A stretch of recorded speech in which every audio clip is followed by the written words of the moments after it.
पूर्वांचल नामा में आप सभी का स्वागत है। मैं हूं शक्ति प्रकाश श्रीवास्तव। ईरान अमेरिका युद्ध, खेतों तक पहुंची तबाही।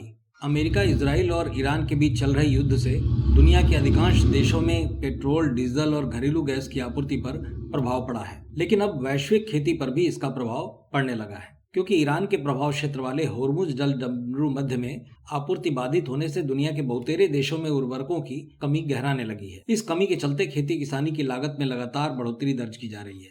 लंबे खिंच रहे इस युद्ध के बीच अगर कोई प्रभावी रास्ता नहीं निकाला गया तो आने वाले समय में खाद्य कीमतों में तेजी को नियंत्रित करना बहुत मुश्किल हो जाएगा। ईरान की ओर से जल डमरू मध्य से गुजरने वाली व्यापारिक जहाजों की आवाजाही को सीमित करने के कारण वैश्विक उर्वरक आपूर्ति प्रभावित हुई है। इस जलमार्ग से दुनिया के लगभग 20% तेल और लगभग 1/3 से अधिक हिस्से का उर्वरक आपूर्ति होती है। यही वजह है कि दुनिया में उर्वरक आपूर्ति के लिए बहुत अहम जगह है। इसका सबसे अधिक असर नाइट्रोजन आधारित उर्वरकों, खासकर यूरिया पर पड़ा है, जिसकी वैश्विक आपूर्ति का करीब 30% हिस्सा इस संकट से प्रभावित है।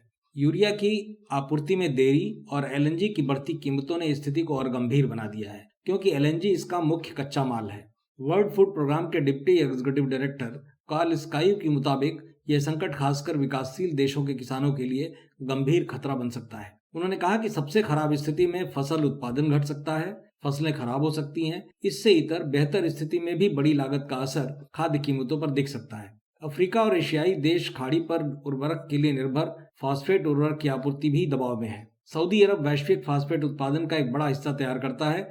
सल्फर भी उर्वरक का अहम घटक है, इसकी सप्लाई भी प्रभावित हो रही है। अफ्रीका और एशिया के कई देश जो खाड़ी देश से उर्वरक आयात पर निर्भर हैं, पहले से ही संकट का सामना कर रहे हैं। उदाहरण के तौर पर इथियोपिया अपनी 90% से अधिक नाइट्रोजन उर्वरक जरूरत खाड़ी क्षेत्र से पूरा करता है, जहां आपूर्ति पहले से ही प्रभावित है। यह संकट ऐसे समय में आया है जब उत्तरी गोलार्ध में बुआई का मौसम शुरू हो चुका है। विशेषज्ञों का कहना है कि समय पर उर्वरक न मिलने से फसलों की शुरुआती वृद्धि प्रभावित होती है, जिससे उत्पादन में गिरावट आ सकती है। विशेषज्ञों के मुताबिक अगर यह स्थिति बनी रहती है तो किसान कम उर्वरक का उपयोग करेंगे या कम लागत वाली फसलों की ओर रुख करेंगे, जिससे उत्पादन घटेगा और उपभोक्ताओं के लिए खाद्य महंगी हो सकती है। विशेषज्ञों का यह भी मानना है कि सरकारों को इस संकट से निपटने के लिए सब्सिडी, घरेलू उत्पाद बढ़ाने और निर्यात नियंत्रण जैसे कदम उठाने पड़ सकते हैं। कुल मिलाकर यह संकट वैश्विक खाद्य सुरक्षा के लिए एक नई चुनौती बनता जा रहा है। मतलब की बात में आज बस इतना ही। कल फिर मुलाकात होगी इसी समय, इसी चैनल पर। तब तक के लिए नमस्कार।